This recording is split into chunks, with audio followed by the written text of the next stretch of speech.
اللهم صل على محمد وعلى آل محمد كما صليت على إبراهيم وعلى آل إبراهيم إنك حميد مجيد.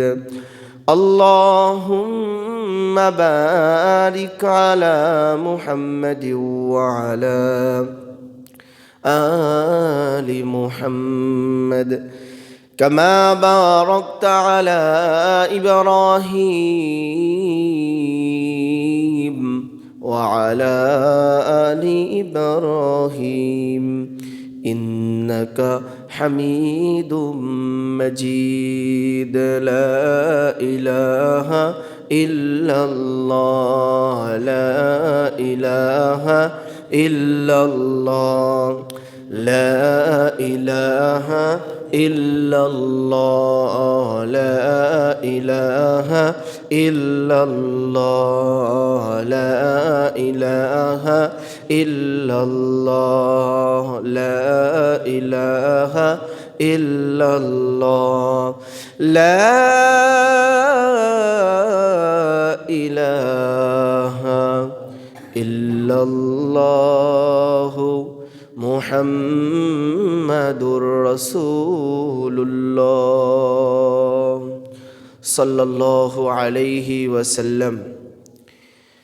আল্লাহ রব্বুল আলামিনের দরবারে অসংখ্য অগণিত শুকর ও সুজুদ যে মহান রব্বুল আলামিন আপনাকে এবং আমাকে আল্লাহর ঘর মসজিদে জুমার নামাজের আগ মুহূর্তে এসে কুরআন এবং হাদিস থেকে কুরআনের আলোচনা শোনার, হাদিসের আলোচনা শোনার জন্য তৌফিক দান করেছেন। এজন্য আমরা সকলেই বলি আলহামদুলিল্লাহ। লক্ষ কোটি দুরূদ ও সালাম বর্ষিত হোক আমাদের প্রিয় নবী, সর্বশ্রেষ্ঠ নবী, আকায়ে নামদার, তাজেদারে মদিনা, জনাবে মুহাম্মাদুর রাসূলুল্লাহ সাল্লাল্লাহু আলাইহি ওয়াসাল্লামের উপরে। আল্লাহ রব্বুল আলামিন আপনার এবং আমার হায়াতকে দীর্ঘায়িত করে 2024 শেষ করে 2025 সালে আমাদেরকে পদার্পণ করার মতো হায়াত দান করেছেন। এজন্য আমরা আবারও দিল থেকে বলি আলহামদুলিল্লাহ। আপনি এবং আমি যখন একটু বয়স বেড়ে যায়, আমাদের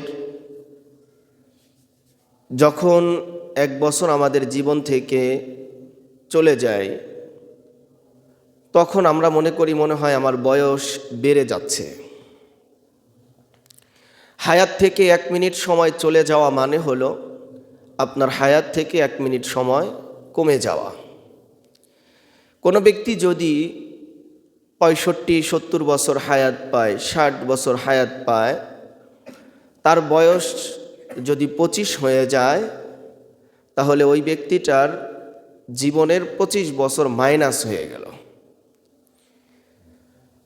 আমরা মনে করি আমাদের বয়স বাড়তেছে, আসল হিসাব যে আমাদের বয়স আস্তে আস্তে কমতেছে। দিন যত যাইতেছে ততই আমরা কবরের কাছাকাছি চলে আসতেছি, কবর আমাদের কাছে চলে আসতেছে। এজন্য আমাদের যতদিন পর্যন্ত হায়াত আছে, যতদিন পর্যন্ত আমাদের এই দেহে প্রাণ আছে, ততদিন পর্যন্ত আমাদের রবের গোলামি করে যেতে হবে।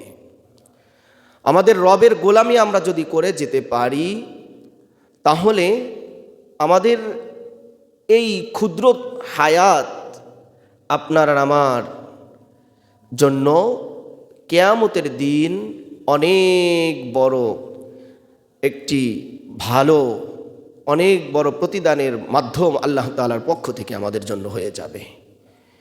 এজন্য আমরা সকলেই আল্লাহ রব্বুল আলামিনের কাছে সবসময় দোয়া করব, আল্লাহ তাআলা যেন আমাদেরকে নেক হায়াত বাড়িয়ে দেন। আমরা সবসময় দোয়া করব, আল্লাহ তাআলা যেন আমাদেরকে সুস্থতার জিন্দেগি আমাদেরকে দান করে দেন। আল্লাহ তাআলা যেন আমাদেরকে সুস্থ সহি সালামতে সর্বদা ঈমানি হালাতে আমলি হালাতে যেন এই ক্ষুদ্রতম সময় আল্লাহ রব্বুল আলামিনের কাছে আমরা সুন্দর কিছু করে যেন যেতে পারি। আল্লাহর কাছে আমরা সব সময় দোয়া করব ইনশাআল্লাহ।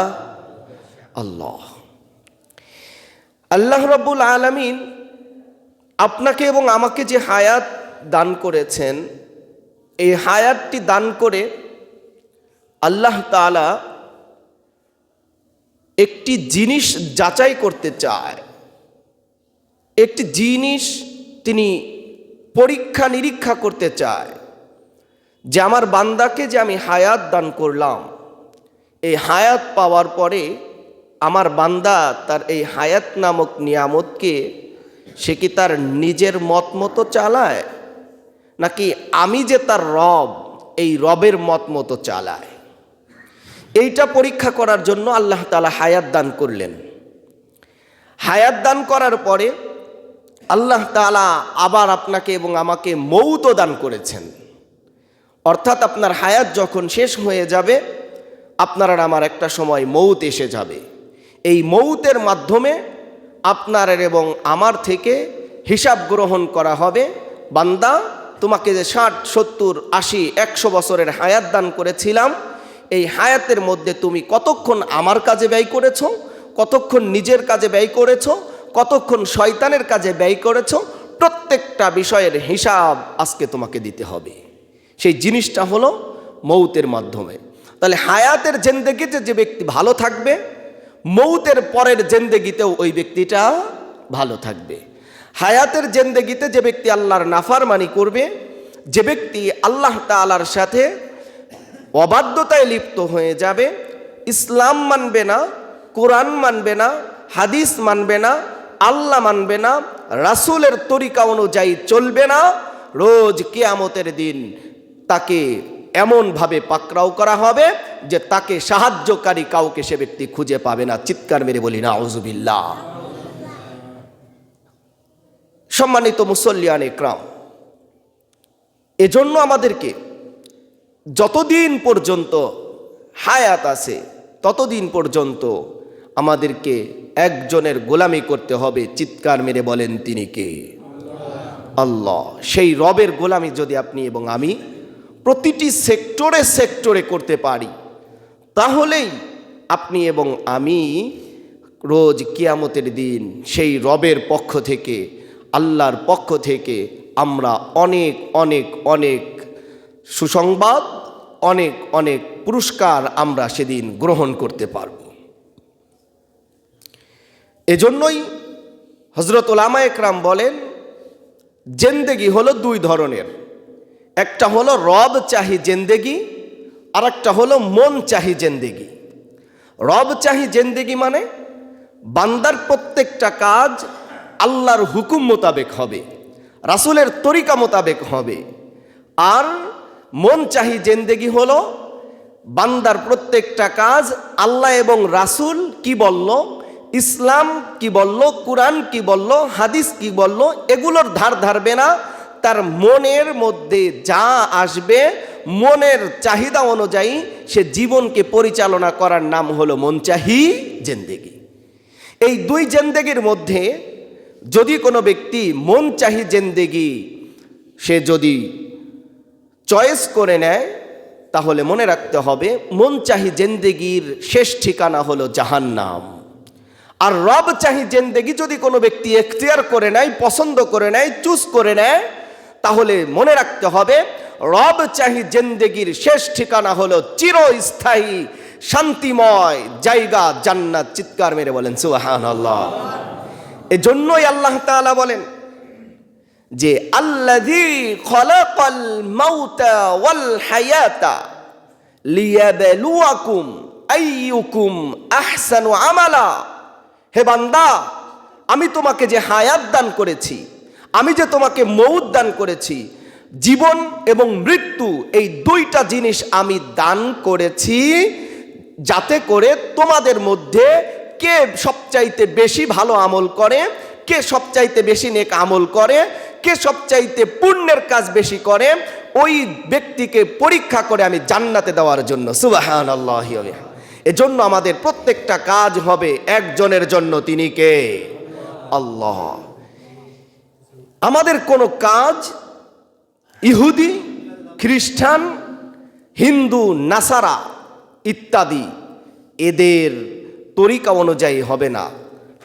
আপনার আর আমার কাজ হবে আল্লাহর হুকুমে, রাসূলের তরিকায়। আল্লাহ তাআলা যেন আমাদের প্রত্যেককেই সারা জীবন আল্লাহর হুকুম এবং রাসূলের তরিকা অনুযায়ী পরিচালনা করার মতো তৌফিক দান করেন। সকলেই দিল থেকে বলেন আল্লাহুম্মা আমিন। সম্মানিত হাজিরিন, আজ আমি আপনাদের সামনে একটি হাদিস পাঠ করেছি। সে হাদিসের অর্থ বলতে বলতেই মনে হয় সময় শেষ হয়ে যাবে। সংক্ষিপ্তভাবে আমি একটু ব্যাখ্যা করার চেষ্টা করব ইনশাআল্লাহ। এই হাদিসের মধ্যে আল্লাহ তাআলা তার যে আরশের ছায়া আছে, এই আরশের ছায়ার নিচে 7 শ্রেণীর ব্যক্তিদেরকে ছায়া দান করবেন এমন একটি দিনে, যেই দিনে আল্লাহর আরশের ছায়া ব্যতীত অন্য কোনো ছায়া সেদিন আর থাকবে না। প্রত্যেকটা মানুষ তার পাপ অনুযায়ী, মানুষ সূর্যের তাপে, মাথার উপরে সূর্য থাকবে, এমনভাবে পাওয়ার দিবে জমিনটা পুড়ে তামা হয়ে যাবে। তখন মানুষের শরীর থেকে ঘাম ঝরতে ঝরতে প্রত্যেকটা মানুষের পাপ অনুযায়ী, যদি পাপ তার হাঁটু পরিমাণ হয়, ঘামেরটা তার হাঁটু পরিমাণ হয়ে যাবে। যদি কোনো ব্যক্তির পাপ কোমর পরিমাণ হয়, তাহলে তার কোমর পরিমাণ ঘাম হয়ে যাবে। এভাবে কেউ কেউ ঘামের মধ্যে সাঁতার কাটতে থাকবে। এই মুহূর্তের মধ্যে যখন কোনো ছায়া থাকবে না, এই ছায়া না থাকা অবস্থাতেই আল্লাহ তাআলা 7 ব্যক্তিকে তার আরশের ছায়ার নিচের ছায়া দান করে দিবেন। চিৎকার মেরে বলেন সুবহানাল্লাহ। যদি এই 7 শ্রেণীর কোনো একটা শ্রেণীর ক্যাটাগরিতে আপনি এবং আমি পড়ে যাই, তাহলে আপনি আর আমি রোজ কিয়ামতের দিন সাকসেসফুল বান্দাদের দলভুক্ত হয়ে যাব। সুবহানাল্লাহ। তাহলে এই 7 শ্রেণীর মধ্যে যাওয়ার দরকার আছে না নাই? সবার মন চায় 7 শ্রেণীর ভিতরে যাওয়ার জন্য? আপনাদের মন চায়? যদি মন চায় তাহলে শুধুমাত্র মুখের কথাই কি চিরা ভিজে? মুখের কথাই চিরা ভিজে না, বরং চিরা যদি ভিজাতে হয় তাহলে পানি দিতে হয়। ঠিক তেমনিভাবে আরশের নিচে যদি কোনো ব্যক্তিকে ছায়া পেতে হয়, তাহলে শুধুমাত্র দাবি করলেই হবে না আমি আরশের নিচে ছায়া পেয়ে যাব, আমি রাজি আছি। আপনাকে আমল করে বুঝিয়ে দিতে হবে আপনি রাজি আছেন। পারবো তো ইনশাআল্লাহ? আল্লাহ তাআলা আমাদেরকে এই 7 শ্রেণীর যে কোনো এক শ্রেণীতে কবুল করেন। সকলে বলেন আমিন। হাদিসটি বর্ণিত হয়েছে সাইয়্যিদুল মুহাদ্দিসিন হযরতে আবু হুরায়রা রাদিয়াল্লাহু তাআলা আনহু থেকে। এই হাদিসটি এসেছে বুখারী শরীফের 1423 নম্বর হাদিসের মধ্যে, যেখানে নবীজি সাল্লাল্লাহু আলাইহি ওয়াসাল্লাম তার প্রিয় উম্মতকে জানিয়ে দেয়, সাবাতুন ইউযিল্লু হুমুল্লাহু তাআলা ফি যিল্লিহি ইয়াউমুন লা যিল্লা ইল্লা যিল্লু। নবীজি সাল্লাল্লাহু আলাইহি ওয়াসাল্লাম বলেন, 7 শ্রেণীর ব্যক্তিরা এমন রয়েছে যাদেরকে আল্লাহ তাআলা তার আরশের নিচে ছায়া দান করবেন। এমন দিনে ছায়া দান করবেন ইয়াউমুন লা যিল্লা ইল্লা যিল্লুহু, যেই দিনে আল্লাহর আরশের ছায়া ব্যতীত অন্য কোনো ছায়া অবশিষ্ট থাকবে না। এইরকম 7 ব্যক্তির কথা নবীজি সাল্লাল্লাহু আলাইহি ওয়াসাল্লাম বলেছেন। এর মধ্যে 1 নাম্বার হলো ইমামুন আদিলুন, ন্যায়পরায়ণ বাদশা। কি পরায়ণ? ন্যায়পরায়ণ বাদশা। অর্থাৎ যেই বাদশা কোনোদিন অন্যায় করে না, যেই বাদশা কোনোদিন তার জনগণের উপরে অবিচার করে না, যেই বাদশাহ কোনোদিন তার রাষ্ট্রের টাকা পাচার করে অন্যত্র পাঠায় না, যেই বাদশাহ, যেই নেতা মানুষ কোনোদিন সাধারণ জনগণের রিলিফের টাকা, টিসিবির পণ্য কোনোদিন খেয়ে দেয় না, এমনকি মানুষের জন্য সরকারের পক্ষ থেকে যেই সমস্ত টয়লেট বাজেট হয়, টয়লেটের টাকাও এমন খেয়ে ফেলে, এমন নেতা বাংলাদেশে আছে না নাই? মনে হয় নাই? আপনাদের আওয়াজের মনে হয় যে বাংলাদেশে এমন নেতা নাই? আছে না নাই? বাংলাদেশে এমনও নেতা আছে, সাধারণ মানুষ যারা স্বাস্থ্য সুরক্ষার জন্য একটি টয়লেট সরকারিভাবে তার জন্য বাজেট হয়, এমনও নেতা আছে ওই স্বাস্থ্য সুরক্ষার কথা চিন্তা না করে ওই গরিবের টয়লেটের বাজেট করা টাকাটাও তারা খেয়ে দেয়। এই রকম বাদশা নয়। এরপরে মানুষের জন্য বিভিন্ন চাকরির অফার আসে, এই চাকরির টাকার কথা বলে সরকারি লোক যারা রয়েছে তারা টাকা পয়সা ঘুষ গ্রহণ করে। এই রকম লোকদেরকেও আল্লাহ তাআলা কিয়ামতের দিন ওই আরশের নিচে ছায়া দান করবেন না, বরং ইমামুন আদিলুন, ন্যায়পরায়ণ বাদশা হলো ওই ব্যক্তি যেই বাদশাটা প্রত্যেকটা জনগণের হক পুঙ্খানুপুঙ্খানু আদায় করে দেয়, প্রত্যেকটা জনগণের খোঁজ খবর রাখার জন্য চেষ্টা করে। কোন এলাকায় না খেয়ে আছে, কোন এলাকায় অসুস্থতার মধ্যে আছে, কে কোথায় কোন সমস্যার মধ্যে আছে, কোথায় কার হক পৌঁছাচ্ছে না, সঠিকভাবে সঠিক বিচার করে সঠিকভাবে তাদের প্রাপ্য তাদের হক বুঝিয়ে দেয়, এমন ইমাম, এমন বাদশাকে আল্লাহ তাআলা রোজ কিয়ামতের দিন আরশের নিচে ছায়া দান করে দিবেন। সুবহানাল্লাহ।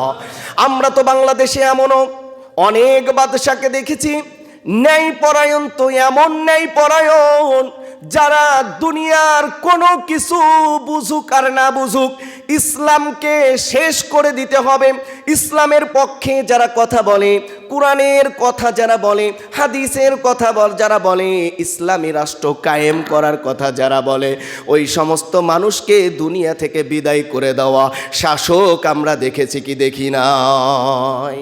অনেক দেখেছি।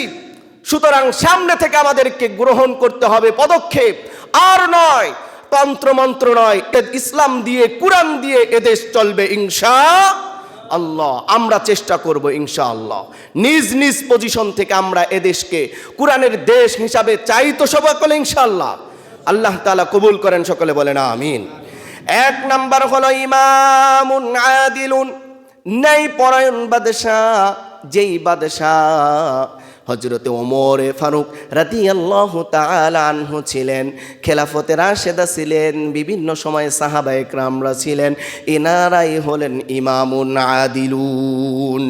বর্তমান জামানায় গোটা বিশ্বের মধ্যে যদি আপনি একটু খেয়াল করেন তাহলে আমরা দেখতে পাই কোরআন দিয়ে একটি দেশ পরিচালিত হয়, আল্লাহর রাসূলের সুন্নাহ অনুযায়ী একটি দেশ পরিচালিত হয়, সেই দেশটার নাম হলো আফগানিস্তান। কথা বলেন ঠিক কিনা?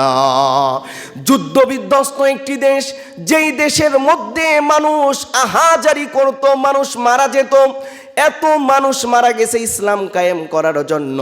যখনই ইসলাম কায়েম হয়েছে আল্লাহ তাআলা তাদেরকে ইমামুন আদিলুন দান করেছেন।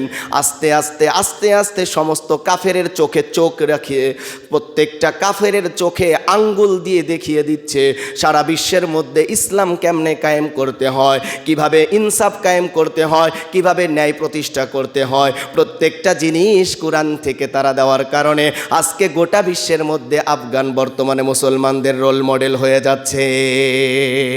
ঠিক তেমনি ভাবে আমার বাংলাদেশেও এমন যদি ইমামুন আদিলুন আমরা পেতাম তাহলে দেখতেন আমাদের এই বাংলাদেশের প্রত্যেকটা সেক্টরে যদি ইমামুন আদিলুন, যদি এমন অফিসাররা বসে যেত যেই অফিসাররা কোরআন সুন্নাহর বাইরে কোনো কাজ করবে না, আমার দেশটাও অনেক সুন্দরে ভরে দিতেন একজন, তিনি কে? এজন্য আমরা রাজি আছি তো ইনশাআল্লাহ। আপনারা তো দেখলেন কত দলকে ক্ষমতায় এনেছেন, প্রয়োজনে এবার ক্ষমতায় আসবে ইসলামকে একটু সুযোগ দেন, সুযোগ দিয়ে দেখেন যে তারা বিগত 50 বছর দেশ স্বাধীন করার পরে যেই উন্নতি করতে পারে নাই, যেই অবিচার ঠেকাতে পারে নাই, যেই অনাচার ঠেকাতে পারে নাই, যেই দুর্নীতি ঠেকাতে পারে নাই, ইনশাআল্লাহ ইসলাম ক্ষমতায় আসলে এদেশে কোনো দুর্নীতি থাকবে না, অন্যায় থাকবে না, অবিচার থাকবে না, জুলুম থাকবে না, রাহাজানি থাকবে না। সকলেই একসাথে সকলেই দুর্নীতিকে দমন করবে। কথা বলেন ঠিক কিনা? এজন্য আমাদেরকে চোখ কান খোলা রাখতে হবে। ইসলাম কায়েম হলে মুসলমানদের যেমন উপকার হবে, হিন্দু, খ্রিস্টান, বৌদ্ধ, অন্যান্য ধর্মের অবলম্বী যারা আছে তাদেরও অনেক উপকার বেশি হবে। কোনো ভয়ের কারণ নাই। আল্লাহ তাআলা আমাদেরকে ইমামুন আদিলুন দান করেন। সকলে বলেন আমিন। 1 নম্বরে, রোজ কিয়ামতের দিনে আল্লাহর আরশের নিচে যারা ছায়া পাবে তারা হলেন, 1 নম্বর হলো ইমামুন আদিলুন, 2 নম্বর হলো ওয়াশাবুন নাশা ফি ইবাদাতিল্লাহ। 2 নম্বরে আল্লাহর নবী বলেছেন, ওই যুবক, যেই যুবকটা তার যৌবন বয়সে আল্লাহর ইবাদতের মধ্যে তার জীবনকে পরিচালিত করে, ওই যুবককে রোজ কিয়ামতের দিন আল্লাহ তাআলা তার আরশের নিচে ছায়া দান করে দিবেন। আর একটু আসতে বলেন না সুবহানাল্লাহ। যেই যুবকেরা আল্লাহর দেওয়া এই যৌবন দিয়ে কোনো নাট্য, কোনো যাত্রাপালা, বিভিন্ন ধরনের গুনাহের আয়োজন করবে না, বরং যেই যুবকেরা নিজের যৌবনকে আল্লাহর জন্য আল্লাহর ইবাদতের মধ্যে কাটিয়ে দিবে, ওই যুবককে আল্লাহ তাআলা রোজ কিয়ামতের দিনে আরশের নিচে ছায়া দান করে দিবেন। ধন্যবাদ জানাই এই এলাকার যুবকদেরকে, যেই যুবকেরা 31 নাইটের মতো একটি বিজাতীয় অনুষ্ঠান পালন করে নাই। বলেন আলহামদুলিল্লাহ। গোটা এলাকার মধ্যে একটা নজির স্থাপন করেছে। এলাকার যুবকেরা 31 নাইট পালন করে নাই। তারা অসুস্থ মানুষকে কষ্ট দেয় নাই, শিশুদেরকে কষ্ট দেয় নাই, পশু পাখি ইত্যাদি তাদেরকে কষ্ট দেয় নাই, নিজেরাও কষ্টের শিকার হয় নাই। পক্ষান্তরে যে সমস্ত যুবকেরা, যে সমস্ত যৌবকের মা বাবারা তাদেরকে সাপোর্ট করে পটকাবাজি, এরপরে আতশবাজি, ফানুস ইত্যাদি কিনে দিয়েছে, দেখলে দেখা যায়, ফেসবুকে দেখেছেন, ইউটিউবে দেখেছেন, ফানুস উড়াইতে গিয়ে 8তলা বিল্ডিং আগুন ধরে গিয়েছে, ফানুস উড়াইতে গিয়ে, আতশবাজি উড়াইতে গিয়ে ছোট্ট শিশু তার কানের পর্দা ফেটে মারা গিয়েছে, হাজার হাজার মাখলুক, ছোট্ট ছোট্ট পশু পাখিগুলো তারা মারা গিয়েছে। যেই সমস্ত যুবকদের কারণে পশু পাখি মারা যায়, যেই সমস্ত যুবকদের কারণে ছোট্ট মানুষ মারা যায়, যেই সমস্ত যুবকদের কারণে অসুস্থরা কষ্ট পেয়ে স্ট্রোক করে মারা যায়, ওই সমস্ত যুবকদের কাতারে আল্লাহ তাআলা ইটাহাটার যুবকদেরকে রাখেন নাই, বরং যুবকেরা এই রাতে সুন্দরভাবে ঘুমিয়েছে, ফজরের নামাজ পড়েছে, এশার নামাজ পড়েছে। এর দ্বারা বোঝা যায় এই এলাকার যুবকদেরকে যদি আল্লাহ তাআলা যদি মনে করেন, ইচ্ছা করেন, এই এক আমলের ওসিলায় তাদেরকে হেদায়েত দিয়ে তাদেরকে আরশের নিচে ছায়া দান করার মতো সুযোগ দান করতে পারেন। সকলেই বলেন আল্লাহুম্মা আমিন। আপনার ছেলে আল্লাহর আরশের নিচে ছায়া পাক, আপনি চান কি চান না? চান কি চান না? আপনি যদি চান তাহলে অবশ্যই আপনার সন্তানকে এই যুবক বয়সে এই যৌবনকে যেন তারা নষ্ট না করে ফেলে, এই যৌবন বয়সকে যেন যারা নষ্ট না করে, খারাপ জায়গায় নষ্ট না করে, এজন্য আপনাকে খেয়াল রাখতে হবে। হে যুবক, তুমি যদি আল্লাহর আরশের নিচে ছায়া পেতে চাও তাহলে তোমাকে কাজ করতে হবে এই যৌবন বয়সে। তার কারণ এই যৌবন বয়সটা আল্লাহর কাছে এত দামি। যৌবন বয়সে যদি কোনো ব্যক্তি ইবাদত বন্দেগী করতে পারে, বৃদ্ধ বয়সে যদি অসুস্থতার কারণে ঠিকমতো ইবাদত বন্দেগী দাঁড়াইয়া না পড়তে পারে, তাহলে আল্লাহ তাআলা যৌবনে ইবাদত বন্দেগী করার কারণে আল্লাহ তাআলা ফেরেশতাকে বলবে, হে ফেরেশতা, আমার বান্দা যৌবনে ইবাদত করেছে দাঁড়িয়ে দাঁড়িয়ে, সুতরাং বৃদ্ধ বয়সেও দাঁড়িয়ে দাঁড়িয়ে ইবাদত করার সব আমার বান্দার আমলনামায় লিখে দাও। আর একটু জোরে বলতে হবে সুবহানাল্লাহ। তাহলে আপনার এই যুবকদেরকে খেয়াল রাখতে হবে, আমার এই যৌবনের মধ্যে যেন আমার নামাজ ছুটে না যায়, আমার যৌবনের মধ্যে যেন আমার চোখ দিয়ে কোনো খারাপ মহিলা বেগানা দিকে না যায়, আমার মোবাইল দিয়ে যেন খারাপ কিছু আমি না দেখি, আমার যৌবন দিয়ে যেন অন্য কারো উপরে আমি জুলুম না করি। প্রত্যেকটা বিষয়ে খেয়াল রাখতে হবে। আমার এই যৌবনের কারণে যেন আমি মাদকের সাথে জড়িত হয়ে না যাই, জিনার সাথে জড়িত না হয়ে যাই, সন্ত্রাসের সাথে জড়িত না হয়ে যাই। প্রত্যেকটা বিষয়ে যুবক তুমি যদি খেয়াল রাখতে পারো, প্রত্যেকটা সেক্টরে যদি আল্লাহর ইবাদত বন্দেগী দিয়ে তোমার জীবনকে পরিচালিত করতে পারো, রোজ কিয়ামতের দিন তোমাদেরকে আল্লাহ তাআলা আরশের নিচে ছায়া দান করে দিবেন। সুবহানাল্লাহ। আল্লাহ তাআলা সকলকে কবুল করেন, সকলে বলেন আমিন। যুবকরা রাজি আছো তো ইনশাআল্লাহ? রাজি আছো তো ইনশাআল্লাহ? আল্লাহ তাআলা সকল যুবককে আরশের নিচে ছায়া পাওয়ার মতো উপযুক্ত বানিয়ে যেন আল্লাহ তাআলা দুনিয়া থেকে নেন, সকলে বলেন আমিন। 2 নাম্বার, 1 নাম্বার বলেছিলেন ন্যায়পরায়ণ বাদশা, 2 নাম্বার বললাম যেই যুবক তার যৌবন বয়সে ইবাদত, নাকি যে যুবক যৌবন বয়সে মাদক খায় সে পাবে, যেই যুবক ইফতেজিং করে পাবে, যে যুবক সন্ত্রাসী করে পাবে না।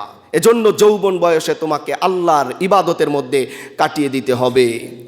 3 নম্বরে নবীজি সাল্লাল্লাহু আলাইহি ওয়াসাল্লাম বললেন আরশের নিচে ছায়া পাওয়ার 3 নম্বর ব্যক্তি হলো ওয়ারাজুলুন মুআল্লাকুন কলবুহু ফিল মাসাজিদ। 3 নম্বর ব্যক্তি হলো ওই ব্যক্তিটা যেই ব্যক্তির অন্তরটা মসজিদের সাথে লেগে থাকে।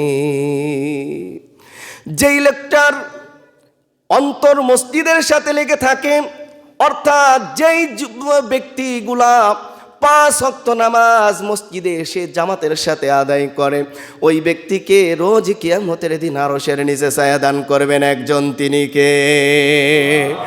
ও মুসলমান ভাইয়েরা রে, আমার যুবক ভাইয়েরা, আমার মুরব্বী বাবাজিরা, রোজ কিয়ামতের দিন আরশের নিচে যদি ছায়া পেতে হয় তাহলে আপনাকে অবশ্যই মসজিদে এসে জামাতের সাথে নামাজ আদায় করতে হবে। মুআল্লাকুন ফিল মাসাজিদ, অন্তরটা মসজিদের সাথে ঝুলন্ত থাকবে, লেগে থাকবে। অর্থাৎ ফজর পরে বাড়িতে যাবে, হৃদয়ের মধ্যে এমন কাজ করবে আমি কখন মসজিদে আবার আসবো, জোহরের সময় জোহরের নামাজ আদায় করে বাড়িতে যাবে, কখন আসরের সময় হবে, কখন মসজিদে আসরের নামাজে যাইব, আসর পরে বাড়িতে যাবে কখন মাগরিব হবে, মাগরিব পরে বাড়িতে যাবে কখন এশা হবে, এশা পরে যখন বাড়িতে যাবে কখন আবার ফজরের নামাজে শামিল হব। এই রকম অন্তরটা তার মসজিদের সাথে লেগেই থাকবে, লেগেই থাকবে। মসজিদে এসে 5 ওয়াক্ত নামাজ যদি কোনো ব্যক্তি আদায় করে, এরপরে তাহলে বোঝা গেল এই ব্যক্তিটা মসজিদের সাথে সুসম্পর্ক রয়েছে। এই রকম ব্যক্তিকে আল্লাহ তাআলা রোজ কিয়ামতের দিন আরশের নিচে ছায়া দান করবেন। সুবহানাল্লাহ। আজকে থেকে পারবো তো ইনশাআল্লাহ? পারবো তো ইনশাআল্লাহ? এরপরে আমাদের তো এমন অবস্থা, মসজিদের সাথে আমাদের সম্পর্ক এক সপ্তাহ পরে, নাকি বলেন? আজকে জুমার নামাজ পড়ে গেলাম, আবার সামনে জুমায় আসব, এই জন্য আমাদের অন্তর এইভাবে লেগে থাকে। আবার যদি আমার বাড়িতে কোনো দাওয়াতি অনুষ্ঠান থাকে, মেয়ের বিয়ে থাকে, ছেলের বিয়ে থাকে, মুসলমানি ইত্যাদি গায়ে হলুদ কত ধরনের অনুষ্ঠান থাকে, এইগুলা থাকলে অনেকের কাছে জুমার নামাজ আর আশা লাগে না। কেন? আপনার জুমার নামাজের চাইতে আপনার ছেলের বিয়ে বড় হয়ে গেল, আপনার জুমার নামাজের চাইতে আপনার বাড়িতে জিয়াফতের অনুষ্ঠান করছেন সেটা বড় হয়ে গেল। হাজার লক্ষ কোটি মানুষকে দিয়ে যদি আপনি জিয়াফতের অনুষ্ঠান খাওয়ান, 4 পয়সার কোনো কাজ হবে না। যদি এই জিয়াফতের কারণে আপনার নামাজ শেষ হয়ে যায়, নামাজ ছেড়ে দেওয়া লাগে, তাহলে এই জিয়াফত দিয়ে কোনো কাজ হবে না। বরং এই জিয়াফতের কারণে আপনি রোজ কিয়ামতের দিন আল্লাহর কাঠগড়ায় জবাবদিহিতা করা লাগতে পারে। এজন্য আমাদেরকে খেয়াল রাখতে হবে যে মসজিদের সাথে সম্পর্ক রাখবো নাকি সম্পর্ক রাখবো না। সম্পর্ক রাখবো তো? সম্পর্ক যদি রাখি আরশের নিচে ছায়া দিবেন কে? একটু জোরে বলেন কে? আল্লাহ। সেই আরশের নিচে ছায়া পেতে চান? যদি আরশের নিচে ছায়া পেতে হয় তাহলে মসজিদের সাথে সম্পর্ক রাখার দরকার আছে না নাই? মসজিদের সাথে সম্পর্ক রাখতে হবে, মসজিদে না এসে নামাজ না পড়ে মসজিদের সাথে কোনো রিলেশন থাকা যাবে না এইভাবে না। মসজিদে আসতে হবে, মসজিদে নামাজ পড়তে হবে, মসজিদে আসলে নামাজ পড়লে মসজিদের সাথে সুসম্পর্ক তৈরি হয়ে যাবে।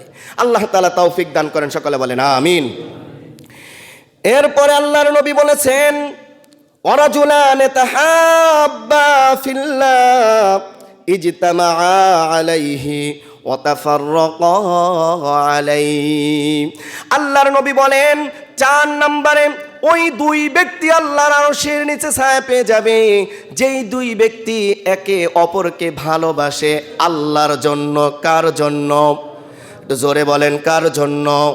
তাহাব্বা ফিল্লাহ, আল্লাহর জন্য যারা একে অপরকে ভালোবাসে, ইজতামা আলাইহি, আল্লাহর জন্যই তারা একত্রিত হয়, ওয়া তাফাররাকা আলাইহি, এবং আল্লাহর জন্যই তারা পৃথক হয়ে যায়। অর্থাৎ আল্লাহর জন্য কাউকে ভালোবাসতে হবে, আবার কাউকে যদি ঘৃণা করতে হয়, আল্লাহর বিরুদ্ধে যদি কোনো ব্যক্তি যায়, সেই ব্যক্তিটা যদি আমার বাবাও হয়, আমার ভাইও হয়, আমার বউও হয়, আমার সমাজের নেতাও হয়, আমার দলের নেতাও হয়, আমার দলের নেত্রীও হয়, আল্লাহ এবং রাসূলের বিরুদ্ধে যাওয়ার কারণে ওই ব্যক্তির সাথে কোনো মুসলমান ভালোবাসা রাখতে পারে না। কথা বলেন ঠিক কিনা? তার কারণ তাকে ভালোবাসতে হবে আল্লাহর জন্য। আবার আপনি তাকে বিচ্ছিন্ন করবেন, তাকে আপনি ছেড়ে দিবেন, এটাও কার জন্য? আল্লাহর জন্য। আল্লাহর জন্য ওই ব্যক্তিকে মোহাব্বত করতে হবে। আবার আল্লাহর পরিপন্থী যদি কোনো কাজ করে, আল্লাহ এবং রাসূলের ইসলামের কুরআন হাদিসের বহির্ভূত যদি কোনো কাজ করে, তাহলে ওই আল্লাহর জন্যই তাকে আবার বাদ দিতে হবে। এই রকম 2 ব্যক্তিকে আল্লাহ তাআলা, যেই ব্যক্তি একে অপরকে ভালোবাসে, তারা আল্লাহকে সন্তুষ্ট করার জন্য মনে হয় বর্তমান যুবকরা তাদের গার্লফ্রেন্ডদের সাথে প্রেম করে। সম্পর্ক আল্লাহর জন্য নাকি নিজের চরিত্র নষ্ট করার জন্য, মহিলার চরিত্র নষ্ট করার জন্য আজকের যুবকেরা তারা আজকে একে অপরের সাথে কি করে? রিলেশন করে। আবার অনেক মানুষ রূপী কুকুর রয়েছে যারা বিয়ে শাদীর পরেও পরকীয়ার মধ্যে লিপ্ত হয়ে যায়। এমন লোক আছে না নাই? এমন লোক অনেক রয়েছে যারা স্বামী থাকতে অন্য পরপুরুষের সাথে রাত্রিকা যাপন করে, পরপুরুষের সাথে রিলেশন করে। আবার অনেকে নিজের স্ত্রী, বৈধ স্ত্রী থাকতে তাকে বাদ দিয়ে অন্য আরেক মহিলার সাথে সম্পর্ক রাখে। এই রকম যারা আছে তাদের অবস্থা কিন্তু রোজ কিয়ামতের দিন ভালো হবে না। এজন্য যদি কাউকে ভালোবাসতে হয় আল্লাহর জন্য ভালোবাসবো, আবার যদি কাউকে ভালোবাসা থেকে ডিলিট করতে হয় আল্লাহর জন্য ডিলিট করতে কোনো ধরনের পিছপা হব? রাজি আছি তো ইনশাআল্লাহ? মুহতারাম হাজিরিন, এই হলো 4 নাম্বার। 5 নাম্বার হলো আল্লাহর নবী বলেন, ওয়ারাজুলুন দাআতহু ইমরাআতুন যাতা মানসাবিন ওয়া জামালিন। 5 নাম্বারে হলো এমন ব্যক্তি, যেই ব্যক্তিকে উচ্চ বংশীয় একটি সুন্দরী মহিলা, বলেন তো কি বলেছি? উচ্চ বংশীয়, নিচের কোনো বংশের লোক, মহিলা নয়। এরপরে সুন্দরী একটা মহিলা যদি তাকে খারাপ কাজের অফার করে, তাহলে ওই লোকটা বলে দেয়, ফাকালা ইন্নী আখাফুল্লাহ, না না না, আমি তোমার সাথে খারাপ কাজে জড়িত হতে পারবো না, আমি তোমার সাথে জিনার মধ্যে লিপ্ত হতে পারবো না। যতই তোমার সৌন্দর্য থাকুক না কেন, যতই তুমি উচ্চ বংশীয় মর্যাদা সম্পন্ন মহিলা হও না কেন, আমি তোমার সাথে খারাপ কাজে লিপ্ত হতে পারবো না। কারণ কি? কারণ হলো একটাই, আল্লাহর ওই বান্দা বলে, ইন্নী আখাফুল্লাহ, আমি ভয় করি একজনকে। তিনি কে? আল্লাহকে ভয় করে যদি কোনো ব্যক্তি উচ্চ বংশীয়, উচ্চ মর্যাদা সম্পন্ন সুন্দরী, এত সুন্দরী মহিলার এই অফারকে যদি কোনো ব্যক্তি বাদ দিয়ে দেয়, আল্লাহ বলেন ওই ব্যক্তিকে রোজ কিয়ামতের দিন আমি আমার আরশের নিচে ছায়া দান করে দেব। সুবহানাল্লাহ। এরপরে 6 নম্বরে আল্লাহর নবী বলেন ওয়ারাজুলুন তাসাদ্দাকা বিসাদাকাতিন ওয়া আখফাহা হাত্তা লা তা'লামু শিমালুহু মা তুনফিকু ইয়ামিনুহু। আল্লাহর নবী বলেন যে এমন ব্যক্তি, যেই ব্যক্তিটা এত গোপনে দান করে যে ডান হাত দিয়ে কি দান করলো তার বাম হাতে জানে না।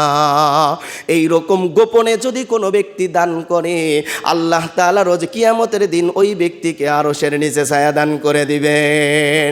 কিন্তু দেখেন হাদিসটি দেখলে যেটা বোঝা যায়, আরশের নিচে যদি ছায়া পেতে হয় তাহলে আপনাকে গোপনে দান করতে হবে। কিসে? গোপনে দান করতে হবে। কিন্তু আমাদের অবস্থা এমন, নামের হিসাবটা মুয়াজ্জিন সাহেবের কাছে আসলো, যদি ঘোষণা করতে অথবা তা মনে না থাকে লিখে দিতে, অথবা আমারই ভুল যায়, তাহলে অনেক সময় আমি টাকা দিলাম আমার নাম ঘোষণা হলো না কেন, এমন লোক আছে না নাই? এই নিয়ত করে আপনি টাকা যদি দান করেন লোককে দেখানোর জন্য, তাহলে এটা রিয়া হয়ে যাবে। রিয়াটা হলো শিরিকের অন্তর্ভুক্ত। সুতরাং এই কাজগুলো করবেন না। যত গোপনে দান করবেন, বাইরে দান বক্স আছে, দান বক্সে দিয়ে দিতে পারেন, অথবা এখানে দান করবেন আল্লাহকে রাজি খুশি করার জন্য, কাউকে দেখানোর জন্য নয়। দান করে আল্লাহর কাছ থেকে যা পাওয়ার জন্য নিয়ত থাকতে হবে ইনশাআল্লাহ। এরপরে 7 নম্বরে আল্লাহর নবী বলেন ওয়ারাজুলুন যাকারাল্লাহ,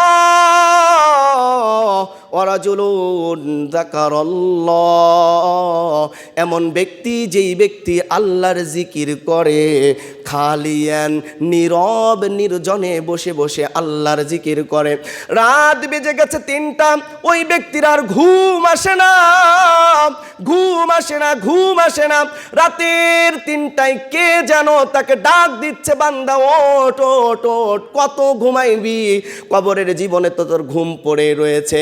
সুতরাং দুনিয়ার জীবনে ঘুমাইয়া সময় নষ্ট করিস না রে বান্দা, ওঠ ওঠ ওঠ। বান্দা 2 রাকাত তাহাজ্জুদ, 4 রাকাত, 8 রাকাত তাহাজ্জুদ নামাজ পড়ে আল্লাহর জিকির করে। আল্লাহ আল্লাহ আল্লাহ আল্লাহ আল্লাহ, জোরে জিকির করেন আল্লাহ আল্লাহ আল্লাহ আল্লাহ। জিকির করে, জিকির করে, জিকির করে, নীরবে নীরবে নীরবে জিকির করতে করতে আল্লাহর মুহাব্বত অন্তরের মধ্যে আসার পরে ফাফাদাত আইনাহু, তার আল্লাহর ভালোবাসায় মুহাব্বতে তার চোখ দিয়ে পানি গড়িয়ে পড়তে থাকে। সুবহানাল্লাহ। যেই ব্যক্তি রাতের 3টার সময় গভীর রজনীতে আমি আল্লাহর জিকির করলো, চোখ দিয়ে পানি বের করলো, আল্লাহর নবী বলেন এই ব্যক্তিটাকে সাধারণভাবে ছেড়ে দিলে হবে না, এই ঘামের মধ্যে তাকে সাঁতার কাটানো যাবে না। নবী গো, আপনি আমার এই বান্দাদেরকে জানিয়ে দেন, রোজ কিয়ামতের দিন স্পেশাল ভাবে আমার এই বান্দাদেরকে আমি আরশের নিচে ছায়া দান করে দিব। সুবহানাল্লাহ। তাহলে এই 7 শ্রেণীর কথা যে বলা হলো, 7 শ্রেণীর লোকের অন্তর্ভুক্ত হতে হবে কি হবে না? যদি আরশের নিচে ছায়া পেতে হয়, আল্লাহ তাআলা এই 7 শ্রেণীর যে কোনো এক শ্রেণীতে আমাদেরকে কবুল করেন। সকলে বলেন আমিন।